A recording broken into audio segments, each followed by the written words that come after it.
Magandang umaga mga ka-happy hour. Narito ang mga balita para sa MBC TV Network News Update 9 AM edition. DOJ pinag-aaralan pa ang extradition request ng US versus Quiboloy. Patuloy pang pinag-aaralan ng Department of Justice ang extradition request ng United States laban sa nakakulong na pastor na si Apollo Quiboloy, ayon sa Malacanang. Sinabi rin ng palasyo na nasa DOJ pa ang usapin dahil sa dami ng kailangan pang pag-aralan.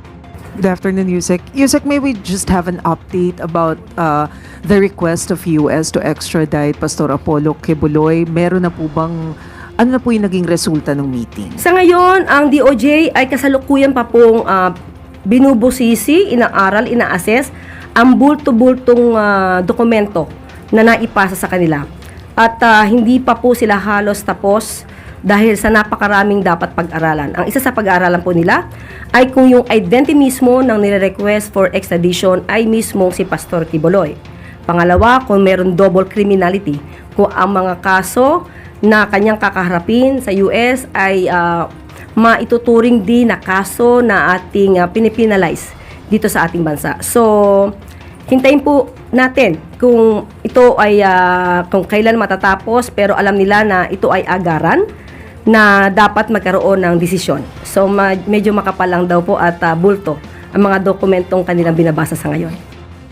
Samantala, sa showbiz spotted, legendary country singer na si Dolly Parton pumanaw sa edad na 80. Pumanaw na ang Amerikanong country singer na si Dolly Parton, ayon sa kanyang pamilya noong Martes siya ay 80 taong gulang. Kinumpirma ng pamangkin ni Parton at matagal nang pinuno ng seguridad na si Brian Siver, ang kanyang pagkamatay noong Martes sa isang post na ibinahagi sa X at Instagram accounts ng bituin. Sa loob ng halos 70 taong karera, ang mga awit na ipinanganak sa Tennessee ay nakapagbenta ng mahigit 100 milyong plakat, nakapagtala ng mahigit 65 studio album at nanalo ng 11 Grammy Awards. Mahigit 3,000 na kanta ang kanyang isinulat para sa sarili at sa iba pang artists, kung saan humigit kumulang 450 ang naitala.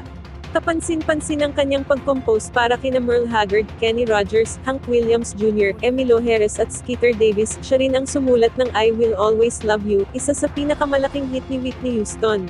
Orihinal na kinanta ni Parton, ang country song na ito ay unang naging hit noong 1974 bago inawit sa isang pop at sentimental na bersyon ni Whitney Houston para sa pelikulang The Bodyguard na ipinalabas noong 1992.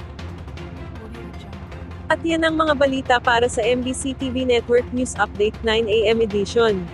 Abangan ang mga susunod na balitaan mamaya para sa 10 AM edition.